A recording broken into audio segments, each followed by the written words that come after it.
if anyone's watching this, you're offended, go to www.idon'tgiveafuck.com and complain.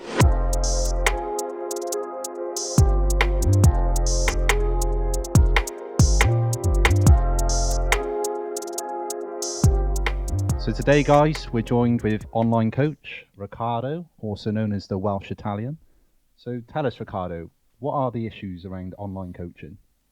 So I mentioned shortly, like, people don't care about their clients. Yeah. So for me, like, when I'm watching people online, I think if you get very good at this job, you'll notice people don't care. I think the average person doesn't. And I'll explain to you why. There's two things that go into it. So you've got people that overgeneralize information, James Smith, shit, right? And then people who overcomplicate it, all right? And I'm only doing a dig, but like, I'll be honest, you've got two ends of the scales. So you've got people who say, all that matters is protein and calories, for example. Right. Okay. And then you've got people that say, oh, absolutely everything matters. Even from the moment you sleep, what time you eat, you can't eat after 8 o'clock, and they just overcomplicate it, or you got to fast, you go down that route. You got two extremes, but there should be more people in the middle. All right. And that's the main issue with online fitness, because so many people just copy and paste information. They're all saying what other people are saying, and they're either on one extreme or the other. And that's why you might say that sometimes I cause conflict online. I don't know what people are on about. I'm actually quite a nice guy. I would say you cause conflict online. Yeah, you would say that, but it's only because I'm actually stepping back from my point of view and knowledge, and I'm sat there going, well, that's just fucking stupid. That's overcomplicating it. You could explain this to people very easily. And as a good coach, you should be able to explain anything to anyone. But perhaps they can't because they've just copied someone and else's paste. plan. So this is what annoys me. It's more about copy other people's videos. So I can see when I do a video, I think it's great. If I ever catch anyone copying my video, I think, like, fair play, I'm doing okay. Because they're copying it, they're obviously enjoying it, and they're trying to help other people. But when they copy it word for word, and it's going to sound horrible, I just think you dumb prick, because you're just copying it just to try and sound smart instead of actually caring about your audience and teaching it in the right way. So I'll give you a scenario, like James Smith, yeah?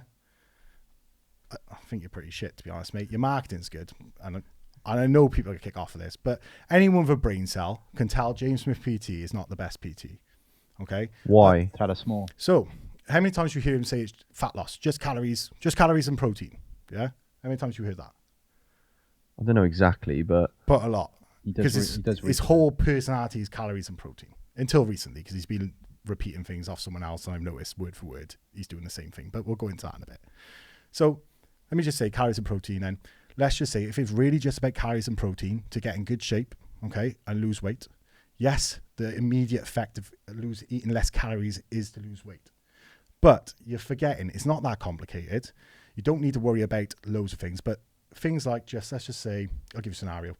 Eat 1,000 calories of sweets and hit your protein target. How do you think you're going to feel? Like a bag of bollocks, man. Yeah, so you're hitting your protein target, so feel you're going to lose rough, weight. Yeah. People don't take into consideration things like micronutrients. So you should be saying to people, have a varied diet. Have things like steak in your diet, not just chicken. Things like fish. You've got loads of micronutrients like in steak, vitamin B. You got vitamin B, you got magnesium, zinc, potassium, iron, the lot. Right? These things are going to make you feel energetic. So what do you think? What about the vegans? Oh God, you're a lost cause. Oh, no. Oh, don't start talking about them. Jesus. They're like basically manipulated. They basically sorry for all the vegans. Anyone who's a vegan, you've been groomed into a thinking it's can good of for you. worms, yeah. Right. But we won't go into that. We'll stay on the Can of point. greens. Sorry. Oh my God. Can't. Right. But sorry, vegans, your food tastes like crap. Stop trying to make food taste like meat, because it's even bad. Like, really bad. Have you ever seen they tried to make a burger taste like a sausage burger? rolls, all right. No, Mate, I actually don't think vegan food's that bad. the vegan Unless it's in a high-end restaurant, it's pretty bland and boring. Yeah. Do you know what I mean? Like, it's made to season things. I It's think not they're made... I think they're still, perfecting it, but Yeah, but we'll go off that, because we'll carry on. So you got obviously hit your protein target, but let's say now you do it with a variety of meats. You got your fatty acids from your fish, chicken, and it's not hard to explain to any person. Just have a variety of meats. But is he saying, eat what you want for your calories, because he's aware that most of the audience don't want to stick to a... Yeah, he's aware that most people want a lazy way out. Right. They want an easy way out. Playing on that. But let's be honest, without discipline and without something that's relatively hard, you never get that great a result. Okay? So if you want to improve as a beginner, going from someone who hardly moves and you're just focusing on calories and a bit of protein, at first you're going to be fine. But you could feel a lot better if you just had a bit of extra meat here and there, getting your micronutrients in. You can have more energy, you can have better pumps in the gym, because people will say pre-workout nutrition doesn't matter. It's easy. You just tell people what they need as a pre-workout meal, roughly, which is easy to tell them. And you say, if you eat this about an hour and a half before you train, you'll get better pumps, you'll feel good in the gym, you'll push harder. That is not an immediate effect. That just means you'll end up pushing harder every session. You'll feel more energetic, you'll wake up ready to go, and you get a better result. So you never, when people look at themselves and go, oh, I've been doing a deficit and I look like crap when I lost weight. I'm like, well, you were doing a deficit, your protein might have been close or on point, but if you actually did a bit of everything and did it the right way, micronutrients like out of steak, out of fish, you will feel energetic, you'll feel pumped, and you'll look even better because it adds up over time. People just think about the immediate effect now. I need to eat less now, okay? But you could eat less now and eat bad food and you won't have the energy to go out on a walk. But if you eat good food and a variety of it, you're going to want to go on more walks. You're going to want to go out and enjoy the sun. You're going to want to go out and just have a bit play with your mates, playing football. You'll have that energy and you'll want to go to the gym because you feel good. You'll sleep better. You'll feel better. But everyone's banging on about oversimplifying stuff and saying it's just this. Well, no, it's not just that. And no, you don't need to panic about eating after 9 o'clock and taking it to the extreme. But if you meet in the middle, you just do a bit of everything. And it's very easy to do. Just have different varieties of meats in your diet. Problem solved. Do you know what I mean? That's not hard to understand. Yeah. So that's why I don't like people overgeneralizing information. And he does it with training as well. He'll say reps and sets don't matter until recently. Have you noticed? He starts talking about periodization. He'll say... So he's changed his ethos. Yeah, because he's been training with Australian strength coach. So that's the other thing. Like people then he'll overcomplicate that and he doesn't know how to explain it because he's not very good at it. He hasn't been doing it for a long time. But this kind of like copy and paste culture with online coaches, it obviously with training it needs to be tailored, right? So it needs to be tailored to the individual because we're all different humans. Yeah. Right, we're all built differently. Do you think he's just doing that for pure profit because it's just easy to copy it or come up with a generalized plan? Because the average person that will probably come to someone like James Smith probably doesn't know too much about the gym, do they? And probably has never been. Yeah, so they would probably buy into the generalized version because how would they know any different? So yeah, that's you got to look at it. He's a smart. I'll never take this away from that guy. I watch him and I follow him purely. And that's the masses, by the way, because if you think about it, when you go into like when we went to London, how many people were really like in shape? When we looked around, there were loads of people out of shape, weren't there? So like the masses are actually not people like us who train or try and educate ourselves. Oh, you're in shape. You trained, you? Well, if I take this off, you know. Sorry, mate. I had to do that. You don't want me to kill the room. Yeah, if I it's take fine. This off, it's just Nathan takes gear, so you look a little bit less. Yeah. Good. He's shaking his head. I'm natural, obviously. Clearly. So yeah. But yeah, the masses are the big market, so of course he's going to go for that. And if they don't know any different, then he's just exploiting those guys. So yeah, to me that is exploiting. So the way I would look at it is that you could actually teach these a lot better things online. So it's kind of like he's drawing them in with something simple, making them feel like it's going to be an easy route. But nothing that's worth working for is easy because you'll see him slate people. You don't want to be like that guy. They're boring, right? They're not living a life who's got abs. Actually, I know loads of bodybuilders who are stacked to hell, but they were willing to commit for a certain period of time, okay, to the point where they can relax. Yeah. A lot of people now don't want to commit. They don't want 6 months of hard work so then they can relax and start going out more. Because if you got to a point where you could see your abs, yeah, just about, you know that you could have weeks where you go out, they start disappearing slightly, and all of a sudden you start, oh, I better pull back a bit here, because you can see where you're going wrong. But most people are too overweight to see that in the first place. So they don't think that if they commit that they'll be able to get to that, but they can. And the problem is overgeneralizing information will just get people average results. If you actually cared, you would say to them, look, this is the baseline. We'll start with the baseline. And after that, we'll focus on this, this, and this. And you would talk about it online because you want people to realize that it's not as scary or as hard as people think. It'll be tough, but it's not as hard to understand. Okay. And that's where people are going wrong. They seem to think that it's so complicated. You do have the other extreme where you got to do mesocycle A, macrocycle B, and then you're going to do this. And they talk like that all the time. They're all over the internet and they're normally about this big and they got no muscle mass and they're telling you how to grow. You might have seen them over TikTok. It's one face of me, man. So you got He's huge, guys. Do you know what I mean? You got two ends of the extreme. Yeah. So that's the problem. You need someone in the middle. And when I'm in the middle saying you're wrong and you're wrong, but if you combine it together, you could be right. They don't like it. So then I'm seen as conflicting. But all I'm doing is from a knowledge aspect and experience to say, actually, you can teach these things to your clients. I can teach all this stuff. I can teach people complicated movements like a deadlift to someone who's never done it before. And everyone's like, how do you get these people to do it so well? It's because I'm good at teaching and I care.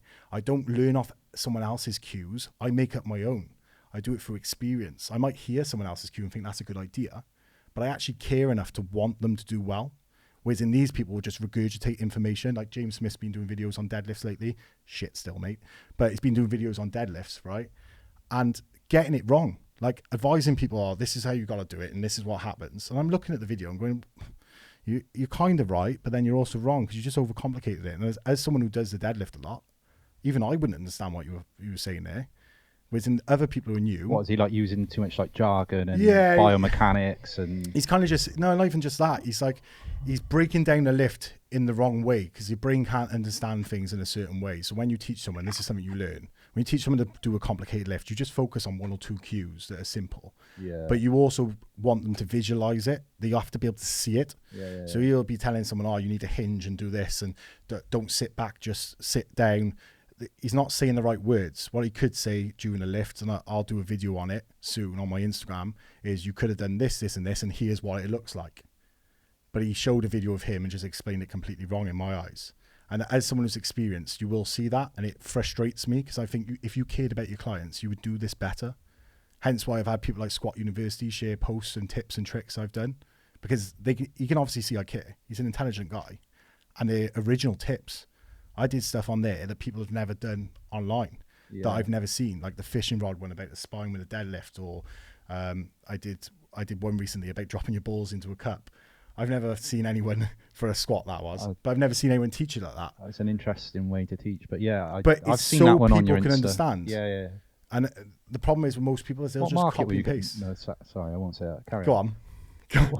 Do you think though? Do you think? I think one of the problems, like you talk about the masses clinging to somebody like James Smith. Yeah. That's because marketing.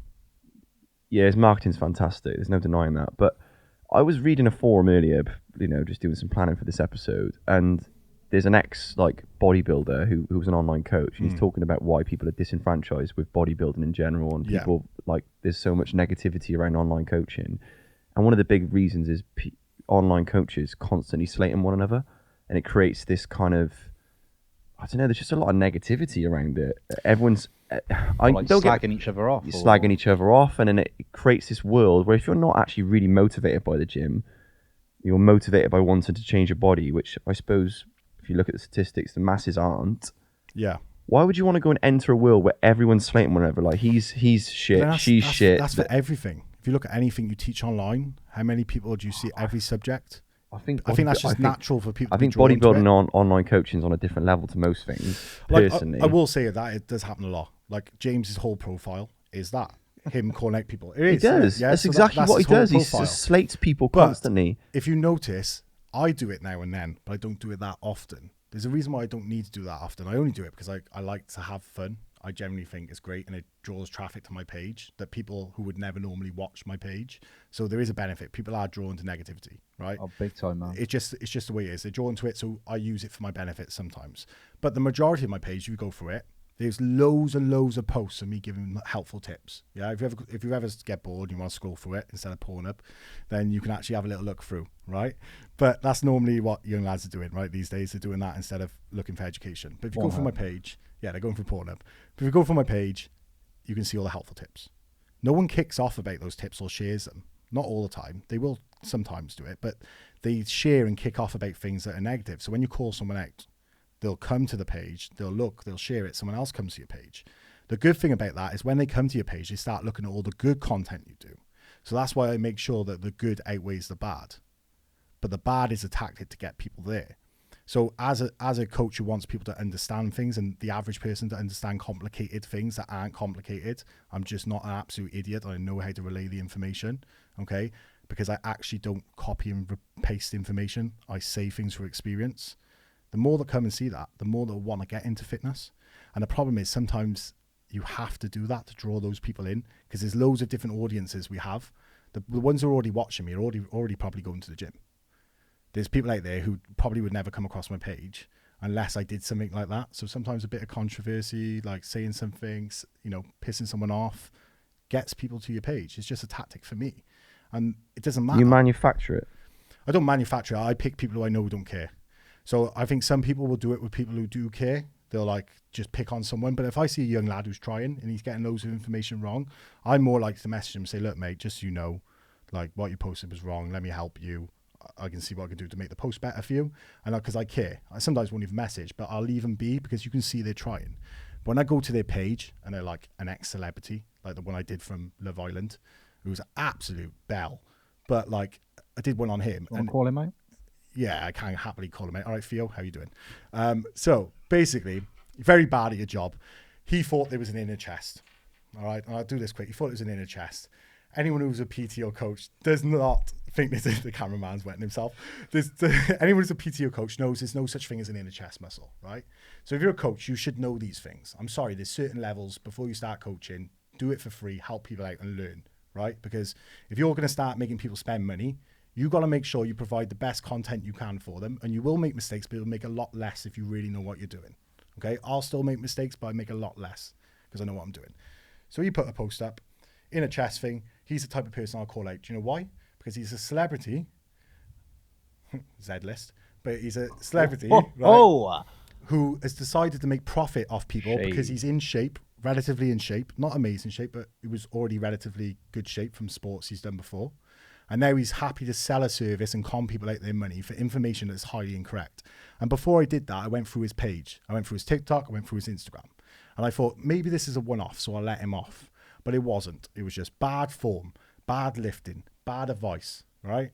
And that shows me you do not care and that you started this business to just make profit. I started this business not only because it's obviously paying me well now, but the main thing was I know I'm very good at it and I know I can help a lot of people. And if money is a side effect of that, great. The more money I can make, brilliant. The more people I can help, the more I can pay for extra help for me to help more people. But don't you think like this is kind of become like a get rich quick scheme where you do a bodybuilding comp or you go on Love Island and then the next thing you got half of one gym. This is my 6-week program. Do you know what I mean? Like So that's the problem. A lot of people will copy and paste information. That's my biggest issue. So half of one gym in Newport, right? Anyone's ever been there, you'll see it. They've done one bodybuilding show and now they're selling plans, right? But they're still not in that great a shape after the bodybuilding show. Obviously, they diet down and do something extreme, but anyone can do that. I genuinely believe anyone can get into the extreme shape, right? If you just work your ass off, whatever. But it doesn't mean you're going to be good at it. I just mean you can get to a certain point if you work your ass off. Right? But everyone's got there's no intelligence behind that because all they're doing is copying and pasting. Everyone's got to start somewhere. Yeah, they do have to start somewhere. But if you're going to start selling plans that have already been made off someone else and just repeat the information and not fully understand things like periodization, nutrition, because there's so many different ways I can plan, right? This might sound complicated to you, but I can do a linear progression. So you start off high reps, goes down to low reps over the months, and you end up increasing the weight as you go along. That's just linear progression. You can do things like step loading, where you just keep it at the same weight and you try and increase a rep on that weight every other couple of days or every week for so many weeks, and then you do a different percentage and go again. It's quite easy to do. But how frequent do you think these guys are doing it though? Putting out these copied and paste all the time. plans? I get sent them all the time because I do videos on planning. Yeah. I get sent like reviews all the time. Like I was actually speaking to another coach the other day. He said, "Oh, I've seen your plan." He was like, "Oh, you've seen one of my clients' plans?" I said, "No, I've seen a guy that you used to coach who's now coaching other people is sending your plan around because I already seen it prior to that." Okay. And he was like, "What?" I was like, "Yeah, it's copy and paste." He goes, "Oh, I kind of knew anyway." He said, "I knew he'd do that." But like that happens. But sometimes you'll speak to coaches like that and you find that they copied and pasted off someone who's famous online. So a lot of time I don't question people's work ethic because if you work hard, you can have a shit plan. You can work hard, you still get a great result. Mm-hmm. It just doesn't mean it would have been the best result for you, but you can really work hard and you get a great result. But I question them because I'm like, you just kind of, okay, you got good work ethic, but you haven't got good morals because you're willing to sell something that's bullshit to your clients. Like I get upset if I don't change something. There are common themes out there. If you sell something generic, I think that's fine. So I do plans sometimes to say this is a generic plan. It will help the majority of people at this stage. Doesn't mean it's going to work for everyone, but it should help the majority of people. As long as you sell it as that, that's fine. But it's when they're selling it, it's tailored. And they just put stupid shit on it, like wide arm lat pull downs, for example. You see lat pull down? I had one girl from one gym, and she actually used to be a PD in JD in Newport. Put on there, grab wider because it makes your lats wider. There's no correlation between that in science whatsoever. If you've ever read any studies in fitness, that is bullshit. For the lat to grow, you're better off having your arm closer to your body. And that sounds complicated to people, but it's not. Once you learn it, it's just easy information to know. And they just haven't been bothered to get off their fucking ass and go and learn it. Instead, they were like, I'm just going to make money quick. I'm just going to sell as many plans as I can. And that's why it makes people in shape look bad, because these people tend to be people who will work consistently, so they'll always be in shape. So then it makes other people in shape look bad. Yeah. Like we're going to be, that's why James Smith picks on them. You'll go, yeah, big dumb guy, he's probably got a boring life. And you have to, no, I'm big and strong and smart, and I know exactly what I'm doing. There's a difference, but there's too many people out there as well, copy and pasting. So yeah, okay, they're in shape. So would you say those guys or women that are copy and pasting plans are creating a stereotype then of Yeah. sort of dumb big people that don't know what they're doing? It's the same as like football players. There's a stereotype they're dickheads. Do you know what I mean? So then there is a nice footballer, but it doesn't matter. He's like, I tell girls I'm a football player and they hate me straight away. Yeah. It's the same with gym lads. But what I will say, the opposite end of the scale is actually worse. And this is why there is bitchiness. When a big guy used to come online to share the tips he's done, he was just sharing what worked for him. He probably was never really putting people down because we don't have a need to. It's like, I will always get clients no matter what I do, right? Because I've got in shape and they believe in me and they believe in what I post, right? But the small guy who's telling you how to get big has to slate someone and has to point something out so that they sound smart. Have you not you wouldn't believe them. Why would you believe if I said to you read recipes online, yeah? Would you be able to tell Gordon Ramsay that you know how to be a Michelin star chef now? You go, sod off. You learn by doing, and there's tips and tricks by doing things. The fitness industry is one of the only industries in the world where you can actually look like James Smith and try and make out that you know better and know more than other people. When I'm like, no, actually, why don't you prove to people that you have the discipline to do something extreme? Show them that whether it's get super fit, get super big, get super strong, get super healthy, but just do something at the extreme to show people you have the mental discipline, because otherwise your clients don't have to have that discipline. That's why I'm big and strong, and that's why I purposely aim to be a certain way, because I'm like, when they listen to me and I message them at 4 a.m. saying, I'm knackered, I'm doing all your plans, but I'm going to be at the gym 7 a.m. They know that if I can do it, they can do it. But yeah, it's leading by example, isn't it? And you're much more likely to buy into a plan if the guy's in shape. And that's the biggest problem in the fitness industry, because then it's an image-driven. I think the biggest problem, though, you've touched on it there. It is people slating one another. Like, you have just done it, man. You've sat there and slated multiple people, but that's multiple gyms. But that's not slating, is it? Because I picked the people who are the ones, who are conning people out of money. Okay, I'm very selective with my target. I'm not slating. You know, I said to you about that young lad. I said I caught online posting wrong stuff. I'd never slate him. Never hear me say, "Oh, mate, that's wrong. You're shit." I'll actually help those people because I can see they care. It's when you see if he was an older lad, he'd be okay. Even if he was, it doesn't matter whether he's older, younger. It doesn't matter whether he's male, female. If I can see they care, I will never say, "No, you're crap." Because I know everyone's got to start somewhere. I'm not saying you're saying this crap, but what I'm saying is, how can you possibly know the authenticity of somebody's actions? Because you can see the track record. You can make a judgment call, but what you see on somebody's social media page, we're going to get different reactions to it. Okay, so let's just do it like a restaurant. When you go to a restaurant and it's bad, do you complain? Because a lot of people will. Yeah, that's my point. Same with fitness. Everyone's going to react differently. Without people complaining and saying that this is wrong, you'll never be able to sit back and go, I need to look into that for myself. Because without these shit people online, I wouldn't look good. Yeah. Without these insanely good people, I might not be as motivated to try and aim for them. Yeah. Because there's people I know are better than me. Right. I'm aiming for that. Okay. You're always aiming to improve. So I got two ends of the scale. But without us having the debates online, people wouldn't actually question things and go and look for themselves. They would just take everyone's word as 100%. I don't expect people, when I post something, to think that it's 100% right. I'm putting out my view, I'm putting out my knowledge, and you can go look into it. And if someone doesn't challenge that ever, there's never going to be a point where they can sit in between and go, well, he's saying it's good for this, he's saying it's good for that, or she's saying it and whatever, right? That slating is not slating. It's reviews of people who understand fitness. People who don't understand fitness will sit back and think, why are they arguing? Yeah. But people who actually do understand it, it's because they care. They're just, even the people who are, the people out there who are putting out the wrong information, right? If they put out the wrong information, but you can see they care, they go, I generally think this is better for my clients because of this reason, then the debate is good. But you've got too many people, like the lads I mentioned, either good at marketing or using their status to sell when they obviously don't care, because there's a bunch of videos that are completely wrong, one after the other. If it was just one here and there, we're not all perfect. But when it's like 10 videos in a row and you're like, that's wrong, then you start thinking, I'm going to target this person, because one, it gets interest, because you might think it puts people off, but it actually doesn't, because ends up getting loads of signups off one video. So you can look at it both ways. I think it puts a proportion of people off. But You're worrying about what everyone thinks. I'm targeting a certain audience.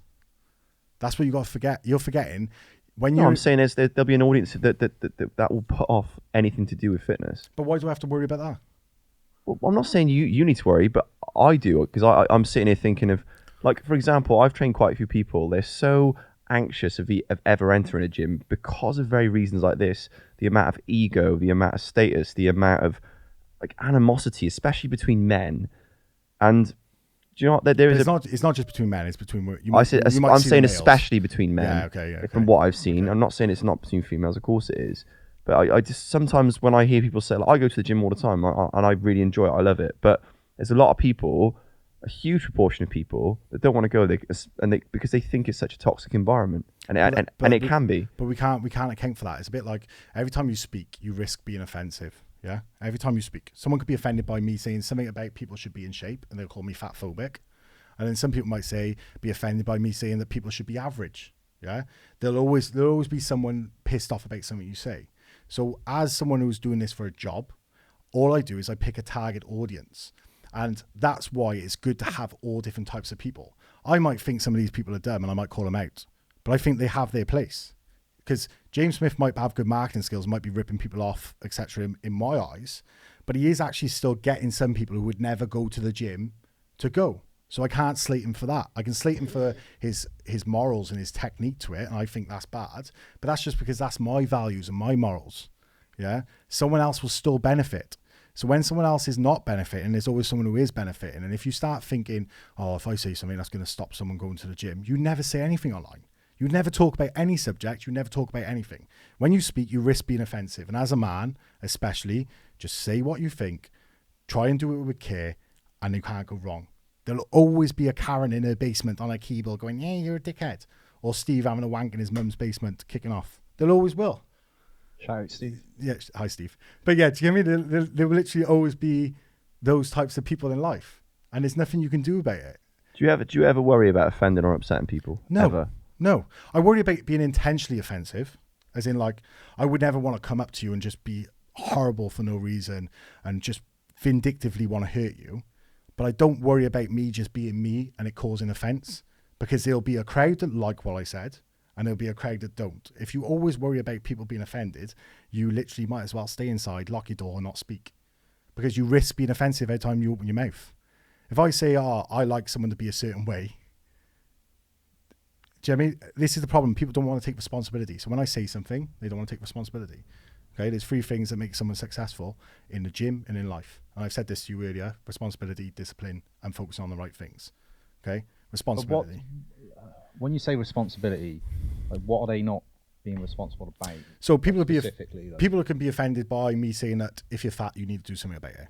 Right? Fat's just a description. People get angry about it. I've been fat before any of you, chunky chasers get angry about it because you support it, etc. Whatever. I know it sounds offensive, but I've been fat. I can call myself chunky. I can make a laugh about it. My brother's been fat. I've helped him lose weight. I got clients who are overweight who I'm helping lose weight, right? But the definition of being fat is you're fat. You're just excessively overweight, etc. Whatever. People get offended being told that. So they don't take responsibility for the fact that they know they're fat. They'll sit back and go, I know I'm fat, but that was mean what that person said online and people should be healthier. That really pisses me off. Instead of thinking, I'm going to sit down, I know that didn't sound nice, but I'll have a real conversation with myself and go, I'm actually overweight. And instead of telling yourself a lie, be confident with who you are.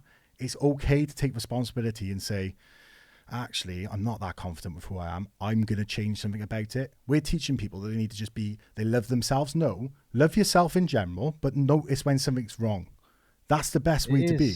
It is a sticky one, really, because I kind of get what you're saying. Like, if someone's overweight and at some point, whether it's the doctor or a friend or family member, they're going to need to be told that they're overweight, and that's not going to go down well with a lot of people, right? But how did you get overweight? That's what you got to say to people. How did you get overweight? And they'll go, oh, medical condition. Yeah, of course. Like when you observe someone, and if they're overweight, that's the accumulation of a load of poor decisions on diet or lack of exercise. Like, we know that. You but ate fucking too much. That's it. And that sounds mean. Yeah, but I don't think you're simplifying it way too much. No, because you're there we go. So that's. I'm just asking. Do you think you do no? not That's think not there's an simplifying element? it. No, because people can get there due to depression. They can get there through problems in their life, whatever it is. But there's a point where you've got to take responsibility, because if you don't, you're going to keep going in that direction. There is no benefit to thinking like every other fat person who gets offended being called fat. Okay, you should never go up to someone intentionally and say they're fat. But if they're your brother, your family member, whatever, you should be able to say to them, "You are overweight. You're a bit fat. Can you need to do something about it?" Because if you can't do it with your loved ones, you definitely can't. I do agree with you. There should be a way of communicating for their own good, right? There we go. But it's tricky because everyone perceives messages differently. But like offense is an option. This is the problem. People are forgetting offense is an option. Like, if you choose to be offended by something, like Ricky Gervais says it, doesn't he? He's like, you go through town on the billboard and you see like something to do with guitar lessons, I think he says, and you're like, I don't want to hear about that. That offends me. I hate guitars. It's ridiculous that you come to my Instagram page kicking off, because it doesn't benefit you. What it does, it kicks off. It benefits me. More people see my posts, and then people who think you're like gaining traction, and they just want to, scrap someone, don't they? Yeah, so you've got to understand, being offensive and being offended is an option, and I feel sorry for people who got to the point where they just let themselves go. I do feel sorry for them, but I also don't at the same time. I'm like, you lost the responsibility. It's a bit like, there was a woman on TikTok, 6.3 million views, right? And when I mean big, I mean she's probably, and I'm not saying it means, probably sewing curtains together to get a top. She's huge, right? And don't laugh, because I'm trying not to. It's not funny. It's not nice, right? However, that's pretty big, man. What's quite funny about that post is that she was moaning about planes and how people react to her on a plane. Right. So she was saying, people make me feel uncomfortable. I should be able to travel and I should be able to feel fine. I'm like, great, but you're fucking huge. And if people have been saving all year to have a 12-hour flight next to you for the one holiday they probably get, because most people can't afford it, they shouldn't have to sit next to you where your fat's hanging over and it's sweating and they feel uncomfortable. This has happened to me, right? But the only reason she's offended is because she's not confident in herself. She's saying the toilets are too small, the plane needs to change. There's a point where it doesn't matter how you got there, you got to take responsibility and go, okay, clearly there's an issue here and I should be buying 2 seats. And that's not being mean, because I did buy 2 seats recently because I knew I'd make other people uncomfortable. So she has an expectation that the airline should accommodate her, not the other way around. And it had 6.3 million views on it. And don't get me wrong, people are harsh. People are dropping lines in there like, drop your tricep program because it's massive. You're the only reason I can have 10k baggage on the plane and all that stuff. But you also got to accept that's part of your life. If you're going to be that way, it's kind of, you can't stop other people. It's not nice, but you can't stop them, can you? And as a big guy, I know people are going to look at me and think freak.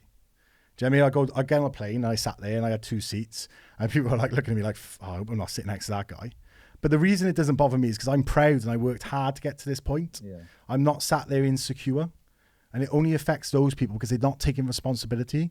If you took responsibility, you'd actually buy 2 seats and say to the person, if you were touching it, I'm so sorry. Like, I bought 2 seats and I know you've booked this flight and they've overbooked it. Now you're sat next to me, and you can just be honest. But no one wants to take that responsibility. Yeah, but Ricardo, I think that one of the issues there is, and I agree to a certain extent that people should be accountable for their actions, and in that case, it's obviously overeating. However, there will be people out there that will say, yeah, but what if she's going through some kind of mental health crisis or trauma which caused the weight gain, and then shouldn't she be allowed to have the 2 seats and not like paid double? What, so everyone else has to suffer because she's got mental problems, but everyone in this world has a problem? This is what we don't talk about. No, but I'm just saying there would be people out there that would have those people, mate, I'm sorry, and people, you're gonna get mad, people are gonna get angry. There's always someone with a worse off life. And everyone's like, you can't say that. And we spoke about this with the people stood by the bus stop saying, car went past saying, I wish I had a car. And they were catching a bus. Then someone went past walking saying, I wish I could afford to catch a bus. Someone in a wheelchair saying, I wish I could walk. And it just goes on and on. Yeah. And I know that sounds like bad, but the perspective, the problem is the perspective, and they're not taking responsibility for their own problems. That narrative though, I think is such a problem because I think for you that works in your life, right? And for the people who follow you, that works in your life, in their lives, right? But the big issue is, man, like I said to you last time we discussed this, it's like telling somebody who's lost a parent, you shouldn't be sad about this because someone down there's lost two parents. No, but I'm not saying you shouldn't be sad. Focus on the fact that some people have it worse than you. Listen to this then. Okay. So I'm not saying you shouldn't be sad. I'm saying, yeah, you should recognize you can be sad about the fact you're big. That's not a problem. But you can't start putting your problems on other people. You got to focus on what you can control. This is the worst thing you can ever do in life, right? I'm telling people now, if you're poor and you're hanging around with other poor people, you're probably going to stay poor. If you're overweight and you hire an overweight coach, they can't discipline themselves. So you're very unlikely to, right? So if you want to change your life, you know the saying where you're like, obviously you hang around with five guys, wealthy, etc. You're likely to be like them, yeah. So the same concept goes to life. You know when people are depressed, the worst thing you can ever do is hang around with other depressed people with depressing views. All they're going to do is make you think the same way as them, right? You might be able to relate to certain stuff, but really in the long run, something has to change. And you might think, oh, that person who's doing fine makes that depressed person feel bad. Well, no, that person doing fine has the mindset they need to get. And there's no way in their life that anything's going to get better if they keep thinking like that person. Okay, so if I start in a room now with a bunch of depressed people, a bunch of overweight people, and I leave this room thinking like them, what do you think is going to happen? There's no upside to that. There is an upside to going into a room, trying to make them think differently and trying to help them and let them see, look, if you focus on the right things, you can make a change, making them believe it's possible, making them understand they can recognize they're sad, but they still need to keep going on because the best people in the world, no matter how sad, how happy, or how down they get day to day, they still do the right thing. That's why there are wealthy people in this world. That's why there are people who are doing extremely well. There are people who are doing well with their life. I don't think you can judge whether or not someone's one of the best people in the world based on wealth. Okay, so the most, not just wealth. Well, they're happy day to day. Some of the most awful people in the world are the most wealthiest. No, but listen to this. It doesn't matter about not the best people like that. You're probably thinking the best is in morals. I'm on about like the best is more often than not. Yeah. More often than not, it comes down to morals. Clear. It's more to do with progressing, right? Because the people who do the best, as in progression wise, and always improve, will always do better, will be the ones that still get sad days, they get happy days, they get days where they're feeling amazing, they get days where they feel like they're suicidal, but they wake up and they still do what they're meant to do. That's to me a man, especially. If I wake up tomorrow depressed, I know that my business and my clients are my priority, right? So no matter how I feel, I got to keep going and I got to keep learning something new and keep improving. In about 10 years time, I'm going to be a lot better because of that mindset. Right? I can still address the other issues I'm having, but I can't sit there and dwell like most people do. But if you start thinking like most of those people who are overweight, depressed, I can guarantee you in 10 years time, you're still going to be having the same conversation going, they make me feel shit. They're focusing on shit they can't control. You can't control other people in this world. You can control yourself. So the best men in the world, to me, are the ones who discipline themselves no matter what. They go to the gym no matter how they feel. If they feel a little bit rough, they still go. It doesn't matter if they're sick, doesn't matter if family are dying, doesn't matter what's going on. They try and keep a routine. They might take a little break, but they're very aware that little break to help them feel better and to like just think about themselves and what they're doing with their life leads to a focus and a path. And that's my aim with the fitness. Do you think everyone can make that choice? They can, but they have to have a serious conversation with themselves. To think that not everyone can make that choice means that people who are in a bad situation watching this now will think they're doomed. I'd rather have the positive mindset that if you're having a bad time, and I openly say this, if anyone is having a bad time, you're overweight, you want to speak to me, any advice, I'm not even going to charge. You want to message me, I'll give you some advice, I'll help you. I'll happily say that on camera right now, right? Happily help any of you. But your mindset's got to change. You've got to be willing to learn. And if you're willing to learn, you're willing to improve. Because next year, you're not the same person this year. Of course, man. But there's some of that I do agree with. I think we can all be better versions of ourselves.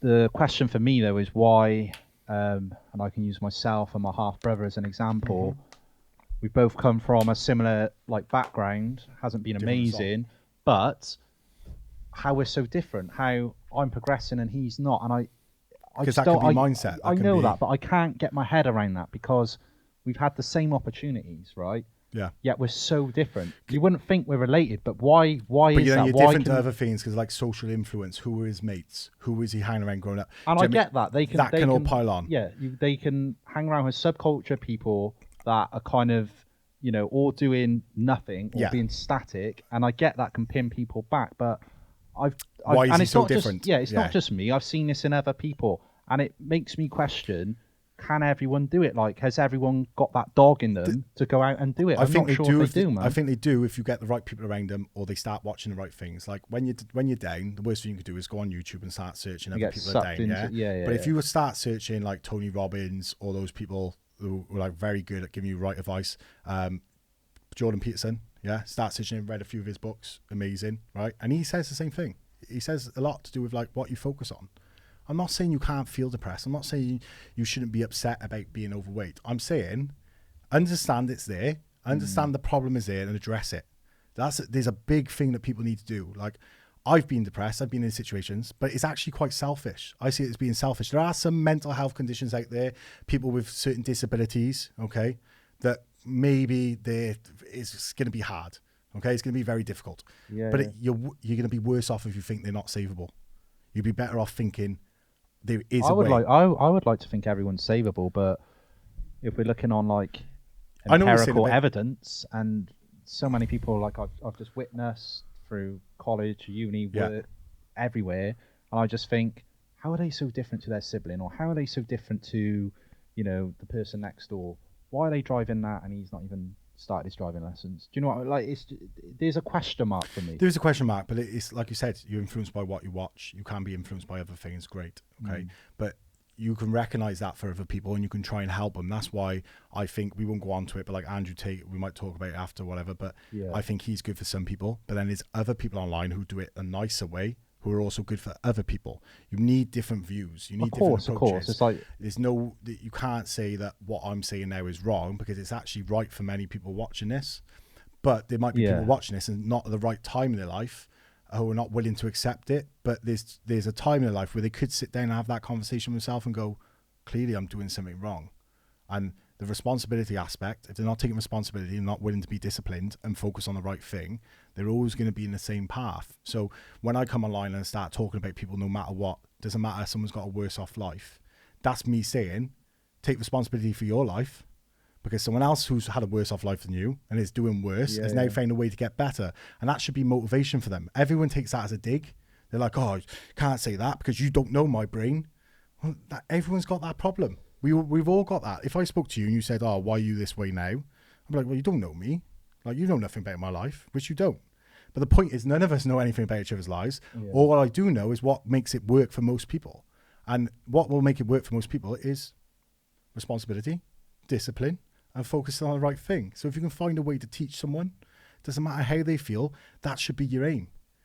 There's a point where you're going to have to say to someone, look, you've been unlucky, but you're also now making this worse because you're not actually getting out of the situation you're in. You're dwelling in what's happened. Stop focus on the past. Let's focus on now. What can you do today that make you feel better? There's no better mindset than that. And how anyone can disagree with that, who's watching this, like, I'll never know. I do agree with elements of that. Like, you have to treat people accordingly to how they perceive things. Yeah. So, like, if you're a manager, like, you're not going to talk to like Ronaldo the same way as you would talk to someone who's just come out the under 18s. Are you? Yeah. Because they might need a softer approach because they're inexperienced, and he's not, because he's a winner and he wants to be driven hard. But that's why you can't ever worry about, we'll go back to the subject, worry about what other people think and what happens when you say something, because you just might not be the right person for that person at the time. And I do agree with that. Like, I do think, like, some people respond to that like more like direct, aggressive approach. Yeah. Some people need a soft touch on it. But it must be difficult for you as an online coach to try and find that balance, because But I don't need to find a balance. I just know my audience. That's where you like, you getting, like, we got confused earlier, like Right. saying, well, what about upsetting other people? Yeah. I got my audience. James Smith, I might joke about him and say, like, I don't like certain parts of his PTing, but I know he's got his audience. Okay. Do you know what I'm saying? That makes sense, We've yeah. all got an audience. And part of a business model is that you shouldn't try and aim for every single possible audience. Yeah, you can't please everyone, can you? When I go onto the algorithm and look at like my insights, it says like I got the average of young males between like 18 up to 35 following me. That's the average age for the ones I'm giving tips to. So I'm well aware what I'm saying, it's going to them. I'd rather make them mentally strong than do what everyone else is doing online at the moment and making them weak, saying that you should be this way and it's okay to talk about your feelings. It is okay to talk about your feelings, but with the right people. Stop doing it on the internet and crying online looking for attention. Do it the right way. Yeah, okay, some people have no one, they have to come online. But there's a lot of people out there who just do it for attention. And these young males, if there's problems with they're overweight or they're struggling, I don't want them to come online and be like, oh, a sob story. I'd rather them understand, recognize the problem, take the discipline aspect of things, and focus on the right thing, and you'll be grateful. Trust me, by the end of it, you'll be thinking, I'm so glad I did that, because there's no negative outcome to that. There's no negative outcome to doing that. Those 3 steps, there is none. You tell me one time that anyone took responsibility, was disciplined, and focused on the right thing that ended up in a bad situation. Because if you end up in another bad situation with bad luck, it doesn't matter, because you'll just do the same thing again and come out of it fine. I get that. Do you know what I'm saying? Like, as an online coach then, so you're saying you've got your audience now and you know and you know who they are. Yeah. But do you think you have a responsibility as an online coach / influencer, because your following is sort of building towards that status, okay? Do you think you have a responsibility to not offend people? No, because you can't go through life worrying about offending people. How many times will you have a conversation with someone and they just get offended? Yeah. Like, you can say the same joke to you, but I say it to you, and he'll find it hilarious, but you'll find it offensive, right? Yeah. And it could be a joke that's harmless. It doesn't matter what the joke is, and we won't try to do any, just in case I get myself in trouble. But I could say the same thing to both of you. He finds it offensive, and you do. But the problem is, you never know why he might find it offensive. You might be having a bad day, yeah? You might be having a great day. Yeah. And if you start worrying about all these things that other people think about, offending people and upsetting them online, and or doing this, like, that's why we go back to Andrew Tate. Like, people are like, oh, he's offending people. I'm like, there's a lot worse people online than Andrew Tate. Is he your hero? No, I just think I think young men haven't had a role model online for a long time. Right. Jordan Peterson was one of them, but because he's quite old, they can't. It's hard for him to relate sometimes. Yeah. Do you honestly think Andrew Tate's a role model? For a lot of young men, yeah. 100%. A good one? Controversial one. I wouldn't say it's a bad one. Is he? You wouldn't. Would you say he's good though? Is he a good role model? Yeah, I'd say most of his thought processes are good. A lot of people see clips off a big video and don't take it the right way. And anyone who's ever watched all his videos would actually understand the whole view of his personality. You got to understand, people create personalities for the internet sometimes, right? You got to understand he's drawing traction in. There are a lot of young men at the moment being told that they can't speak a certain way, that they shouldn't be a certain way, that they shouldn't be saying things with conviction, that they shouldn't be like confident and cocky, right? But he's saying, no, you should be, and you should aim for something. You should improve. Stop wasting your time with women who don't deserve it. He's not saying all women. He's just saying with certain types of women, okay? Focus on your career. All those things he says are good, right? But I'll give you a scenario. What about Cardi B? Why is she online? Why? Because she's admitted she used to drug people and rob them and do things to them, right? But she's still online. What about Ethan? Ethan, what's his name? The one who interviewed Andrew and at the end goes, we don't like you. Do you remember they did like this whole false setup pretending to like him? And at the end of the podcast, he says, F off, gay boy. He says something like that to him, which was quite bad. We don't like you. This was a trap. Well, there's old videos of that guy saying racist things, sexist things all over the internet, but he's not cancelled, right? Same with KSI. KSI's over the internet saying stuff about rape, making funny faces, saying that this is my rape face, saying about women being a certain way, what he would do to a woman if it was in his brain and all this. The guy's popular as hell. Why is he not cancelled? Who's the real danger to women out there and young men? Because it ain't Andrew Tate. Because he might say, I want a woman to be a certain way, but he's not saying all women should be that way. He's saying, if I get with someone, I want them to light my cigar, it sounds mental, but if he wants them to light a cigar, and there's a woman who's willing to get with him to do that, what's the harm? Yeah, but it's the way he says it. Like, he says, I'm going to, I have this cigar duty or cigar something. duty. Yeah. Do you know what I mean? But that's not offensive to that woman, though. You got to understand, to that woman who No, it might not be, but to other women. No. But the young lads who buy into him might take that and go, well, all women can go on cigar duty. No, but then that's also, you can't always worry that people will think all. Do you know what I mean? Yeah. You know when women come out online and say all men are trash, because they're actually saying the words "all men are trash." All I can say is, right, I thought about it and I imagined being a 20-year-old lad again and following someone like Andrew Tate. And you know what? As a 20-year-old lad, I didn't treat women with the most respect, if I'm honest. And I think about if I had someone like that. You gotta watch. I think you need to watch more of his podcasts. I've watched it. I've watched what he says. But I generally think you react more of emotion than you should. No, I think he chats bullshit. I think he's just being misogynistic. Okay, he might say things that say misogynistic, right? But I'll tell you now, when I'm with someone, I want them to cook, clean. I want them to look after me as much as they can, right? The type of family I come from, my mum's very good. Like, she's a hell of a woman. My nonna, she'd do anything for her man, right? She would do anything for us. And even now, she can hardly walk or move. She still tries cooking me something because she wants to, right? What you got to understand, there's women out there who want to be powerful, want to have a good job, and that's fine. But Andrew Tate is talking about the women he wants. He's saying, I want a woman who's willing to be on cigar duty for me. I want a woman who's accepting that I'm allowed multiple wives. I might disagree with that, right? But if those women get with him, there's nothing wrong with that view. If they're getting with him for that But it's because 11.3 billion views are coming through TikTok. It's not just the one woman who he's living with. There is literally millions of people, young boys predominantly, watching this and thinking what's wrong with a young lad thinking that when I'm older, if I work hard... I can get a woman on cigar duty. But what's wrong with that? If a lad goes, when I'm older... It's fucking awful, man. There's nothing wrong with it, right? It's not a way to aspire to live life. If he was, for example, to say that all women should be this way, I would be like, that's a bit extreme for me. So if he says all women have to want to do this, have to want to look after their man like this, I'd be like, mate, you're pushing it. But he's not saying that. There will always be women out there who want to do something for you. Like there's men out there who will happily be a stay-at-home dad because that's what they want. Yeah? There's men out there who will happily do everything for the woman and bow down to her, and she wants that off him. Yeah? Because some women want that off men as well. It's not just one way. Yeah, but don't you think, like when he went on the Full Send podcast, he said at a certain level of status as a man, in terms of wealth, success, all the rest of it, women basically become more lenient and you can get away with more. So if you want to go and fuck other girls, it becomes an option. But that's their moral issue, not his. No. But what I'm going to say is, so you're right. There are some women that might be cool with that. Yeah. But it promotes, especially to younger people who are impressionable, which is a lot of his audience. They might think, well, yeah, like I can behave like that, or even people that are like fully grown adults. Like you look at footballers who cheat on their wives. Now, I see that as wrong, point blank wrong. In their relationship, that's clearly not good because they end up in divorce eventually, right? So it's not the same deal with Andrew. Like if Andrew's got a deal with the woman that, you know, I'm taking you on a yacht, and if I want to have sex with other women, that's the deal, and she's cool with that. He did say that though. I know he did, and he has said that. But this is the point I'm making: is that he has that sort of relationship with women, and they're both cool with that, and that's absolutely fine. Yeah. But what I'm saying is, when you go in through the comments, a lot of it is young lads who then might have that expectation that women should be open to that.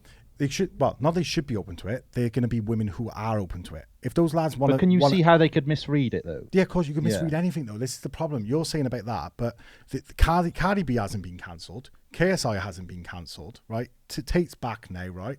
But at least he's providing information online that could help people as well. Cardi B is just saying that you need a wet ass pussy and whatever else, and you do all this shit online, to women. You got other women out there, and this is not all women. Before anyone kicks off, posting that being promiscuous online is good, selling your body online is good, right? You got women doing that as well. Don't you think they're more detrimental to young men, saying that you need to be paying to see me? I think they're all part of the problem, and I'm not saying that everything Tate says is wrong.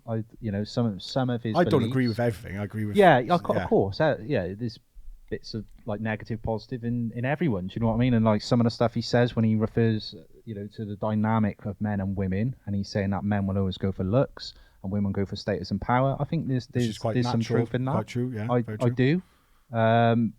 It's not coincidence, and you is get it? More that option. all, and it's not coincidence that all footballers, regardless of how they look, are always typically with attractive women. So there's evidence.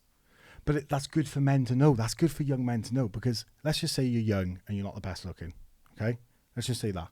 But you're sat there and you're watching this video going, I'm not the best looking, but Tate's not the best looking either, mind, is he? Let's be honest. Not to me. I would say, I don't think he's the most attractive person out there, but he's got loads of women after him. Clearly, success is something that women like. I don't know whether that's because it's a mental thing that they know the man's driven.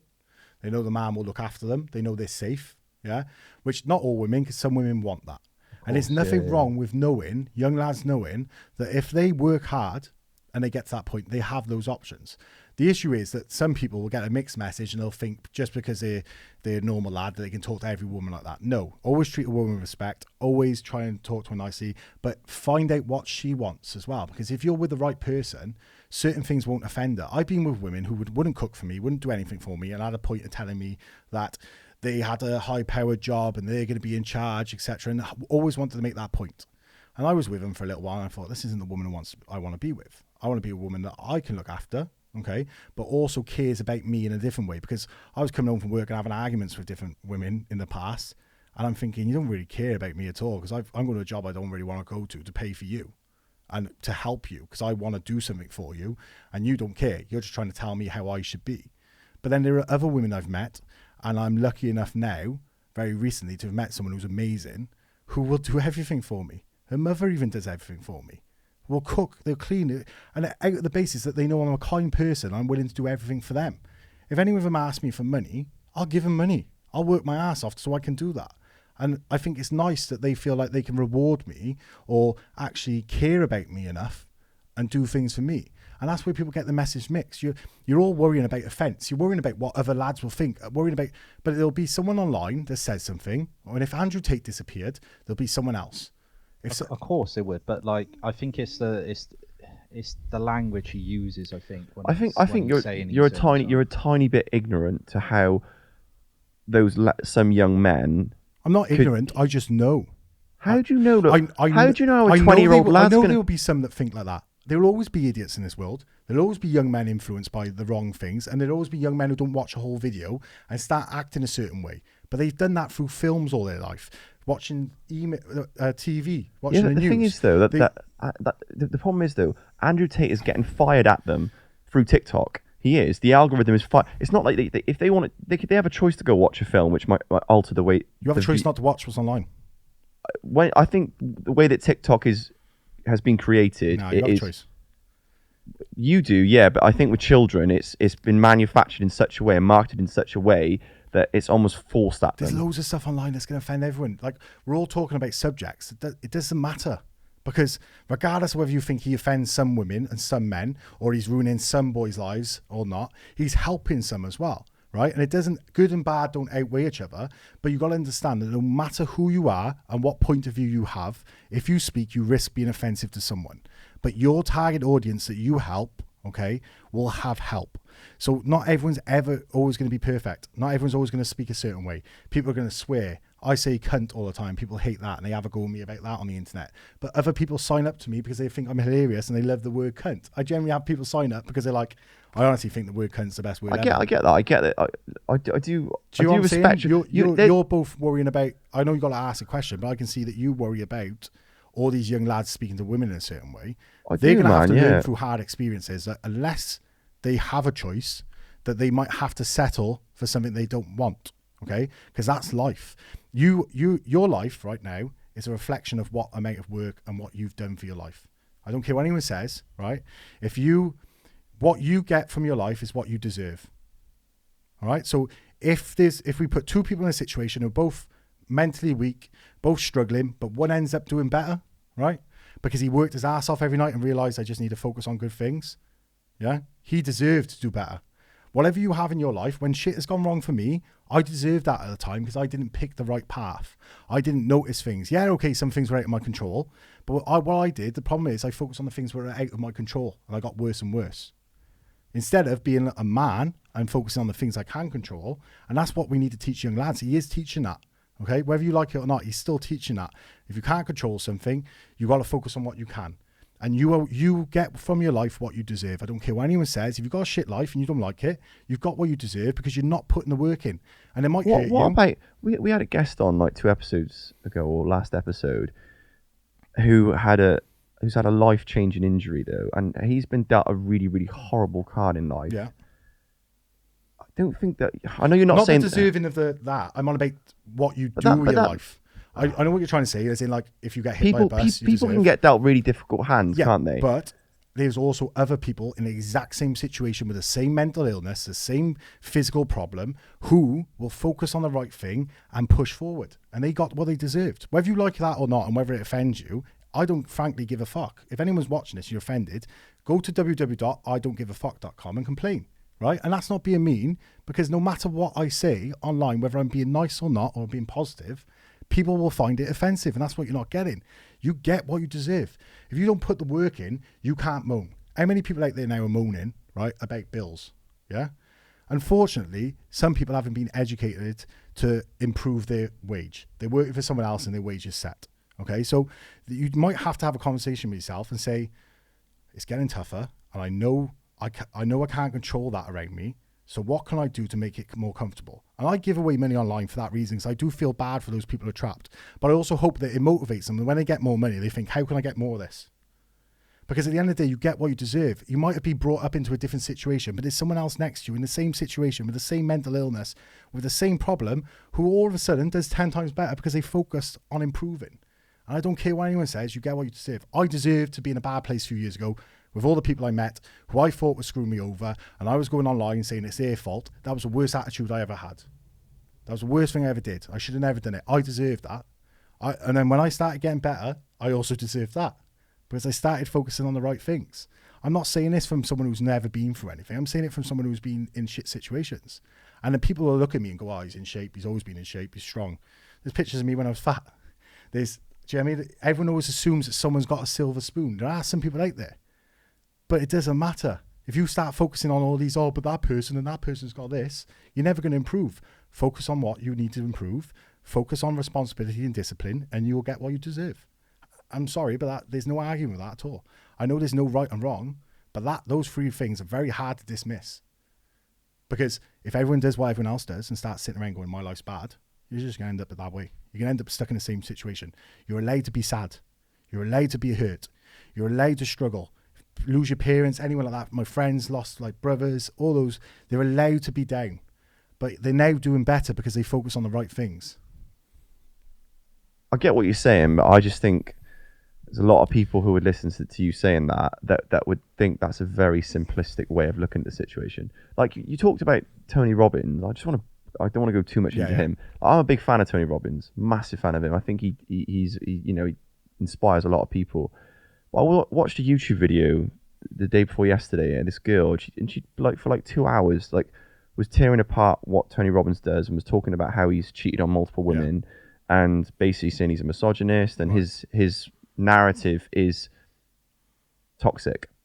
But it's not. He feeds millions of people. But that's the thing, though. It's subjective, isn't it? There we go. It's subjective. So there is. Kind of brings back to my point. You can't worry what other people think. You just do what you think is best. If you're a genuine person, you care. If you genuinely care about people, do what you think is best. And if they get offended, that's their fault. Because when I go online and I post stuff about people being overweight, I post stuff about fitness tips. If that offends someone, my heart's in the right place to help. Yeah. And I can't handle all these snowflakes in my inbox at once. Do you know what I mean? I can't like go through every message and try and explain everything to everyone. I just got to handle the people who are interacting with it in the right way. Yeah, I might have a bit of fun and wind up those people, because sometimes they're blank pages and they want to threaten me and say things. But everyone's also got to learn that you come on the internet, there's consequences. When I say stuff on the internet, I know there could be a consequence. I'm a man. I'm willing to deal with them. Everyone wants to play the victim now. That's my big issue with social media. You all want to play victim. You all want to come online and say everyone feels sorry for me, but you never want to actually do anything about it. There's so many scenarios. I don't know if you watch the Nelk Boys. Nelk Boys, yeah. Steve would do it. Yeah. A couple of times he tried to give homeless people who say, oh, there's no way of me improving. He's given them cash, a house, and got them a job, and they end up back homeless again because of their mindset. So you can't tell me that people aren't to blame. They're not taking responsibility. This guy was just given a life-changing opportunity, and they've said this. They've done this numerous times, and every time it's failed. It's literally failed. They're like, I hope, every time they do it, they go, mate, I hope you're the one that sticks to it. They go get them a job in like KFC or whatever the equivalent is out there, something that will pay for the house they're in. Yeah. They pay for like most of the bills. They make sure that they're only paying for like electric bills or whatever. They give them a car. Next thing you know, the guy's homeless again. Do you get what I'm saying? So people sometimes just don't want to be helped, and they got the energy to kick off online, but they haven't got the energy to improve. Because like the guy you spoke about is doing quite well considering the situation he's in, right? There's someone else out there who could have gone the other way, and he nearly went the other way from what I've seen of a clip online, but he did it. He found a way, and he might have a different reason to why he did it, but he improved. I agree with you. I think that people can always improve their situations. There's always a possibility that. I just think that the way I go about trying to help people is always through empathy and compassion. And to me, what empathy is not me thinking what would it be like to be in their position as myself. It's me thinking about what would it be like to be in their position from their perspective, not my perspective, their perspective. But you couldn't do that. You can. You sit there and listen to people. You can sit there and listen. Right? Exactly, and you're never going to really know what it feels like. That's what I'm trying to. You can start speaking at them and telling them like, oh, listen, there's people in worse positions. Like if I was in your position, I'd be doing this. I'm not saying don't listen to them though, am I? I'm just saying at some point they need to get to that point in their life where they realize that. You can sit there and listen to them for a few sessions, and you might pick a time when you say, look, there's a point where you got to take responsibility. I'm not saying it's the only way. I'm just saying the outcome is going to be at some point they have to take responsibility, and they're going to have to do it. So I'm not saying that. I got mates who like wanted to kill themselves. I got friends in my life who are down and whatever. I pick them up, make sure they're okay, try and help them out. I don't say that to them straight away. I sit there and listen to them, find out why, and then we go, right, when's the time that we get the right information across? But sometimes you can wait too long, and that person goes and does something, you think, oh shit, maybe I should have said that. Because that happens. That has happened. I've had people message my inbox and I didn't say what I should have said at the first. And then you find out they're not there anymore. So you could also argue that if I said it and they went and did it, that I would be to blame. But the point is, it's hard. You just got to pick, I want to help, and there's a different way about it. Whether you like people like Tate online, whether you like different people who are a bit controversial, they're going about it their own way. Okay? If they really want to hurt people, they wouldn't be donating to people. They wouldn't be doing things a lot of the time. There are scenarios where some people do it as a cover-up. But a lot of the time, the people you're kicking off about, you've seen a short clip about them, you need to watch all their podcasts, all their documents, and then make a decision about that person. Because you might see me today in a gym and I say something to someone in a gym and I have no context as to why I've said that. Do you know what I'm saying? You might have seen an hour of that happen and then me kick off. Yeah. You had no context as to why I've done that to that person. It might be days and weeks and months of conversation with that person, kick off, and you can judge me off that. That's why I'm very reluctant to judge certain people. But sometimes when you say Cardi B said, I used to drug men and rob them, and admits that, and then talks about sexualizing women, and actually says that is what I like to do, and point blank says it, then you can be a bit like, oh, flipping hell, that's a bit judgmental, but she's not getting cancelled. Tate's only saying he wants a woman to be a certain way. He's not saying I'm drugging him. He's not kidnapping him because he's proved all that wrong. He's not actually doing anything wrong. If you sit there and actually watch, okay, some things might seem bad, but that's because it affects you, because there's something that's bothering you. Because we all have things that bother us. He's not impacting my life in any way, shape, or form. The way I look at your life. Yeah, but it's not like I wouldn't take the time to sit there and watch him. But I'm not. Yeah. I'm not an 18-year-old boy. I'm not a 16-year-old boy. I'm a 30-year-old man willing to listen. I know, but do you know what? If he inspires you, great. That's good for you. But it's not just him. It's other people. It's the millions of people, right, who don't have the same mindset as you, right? Who are easily influenced. That's the people that I think. Listen, if all you care about is yourself and your audience, that's fine, right, for you. But from my perspective, I sit there and think, actually, there's a massive proportion of people that could be negatively impacted by what he's doing. You're going to end up not helping anyone then, because you're always going to worry about what other people think. We've had this conversation before. The moment you start thinking this could offend people, you speaking right now could offend people. Doesn't matter whether you think that statement you said wasn't offensive. Maybe it will, because his followers will think I'm full of shit. Yeah, but but there you go. So this is what I'm trying to explain to you. It doesn't matter. You focus on your audience. I care about people, but I don't care about anyone. Anyone who says in this world they care about everyone is full of rubbish, because you can't physically care about everyone. You got to pick your close friends, your family, look after them. And if you can help anyone along the way, help. I'll do it when I go into the shop. Someone can't pay for something. I got the money. I'm happy to help. Yeah. I'll do giveaways online. I'm happy to help. But before I'm doing that, I'm helping family. I'm helping friends. I'm helping myself, because you ain't going to help anyone unless you do all that first. Agreed. There we go. Agreed. But you can't say just because you dislike someone that they're not doing it. I'm trying to tell you. I don't dislike him. I don't know him. Someone online or not like their content, but I can't fully judge. Yeah, I might have a view. I'm allowed to have that view, but I don't think of it as concrete. If they prove me wrong, I'm willing to go, I'm flipping out. I just think that when you start looking through the comments of these videos, and the proof's in the pudding, man. These young, it's predominantly men and young boys. Yeah, we're going to go round in circles with this, because honestly, you need to realise, and I'm sorry, you need to realise no matter what you say or do on the internet can be seen as wrong. So you pick your target audience, which he has, and he's targeting them, he's going to try and help them his way. And if lads end up being a certain way, that's not his fault. If someone comes online and does comedy, yeah, online, or says jokes about different nationalities, different colours, different sexes, and then someone goes out and beats someone up because of one of those jokes, you can't blame the comedian. You can't blame. This is what the problem. Everyone's looking for this victimhood of, oh, because he said that online, that's why I ended up that way. Because of the computer game, I thought I wanted to do that too. But if we did that all the time, no one would ever take responsibility, which brings me back to take responsibility, discipline, and focus on what you can improve.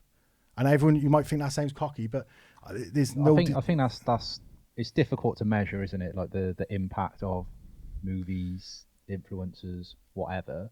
Because I think a lot of the people that disagree with Tate have the concern that he's priming the minds of young men, but at the same time, how would you measure that?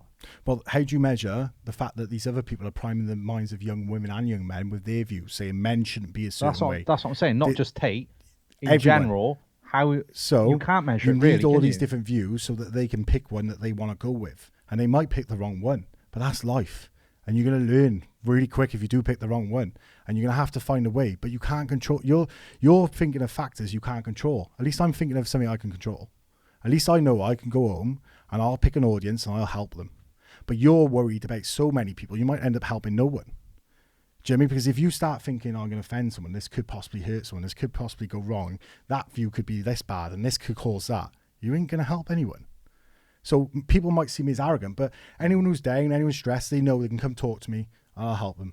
Anyone in the gym who struggles with their lifting, I don't charge them. I give them advice in there for free. I've even been called out for PT in the gym when I've just been there training, and I spent an hour with people I don't know. Sometimes I look at a guy's eyes and I recognise he's hurt by something. I spend 15, 20 minutes talking to him that ruined my session. Because I'm like, do you know what, there's something obviously wrong here. I might have my views, but I'm still willing to help. I might think he shouldn't be a certain way, but I'm willing to help because I want to try and make him think he shouldn't be a certain way for the better. I'm not trying to hurt anyone. I'm not trying to be offensive. And that's the thing.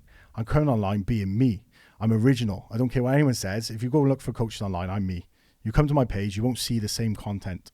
I post when something's happening with my clients. When I need to do something, I post what's real.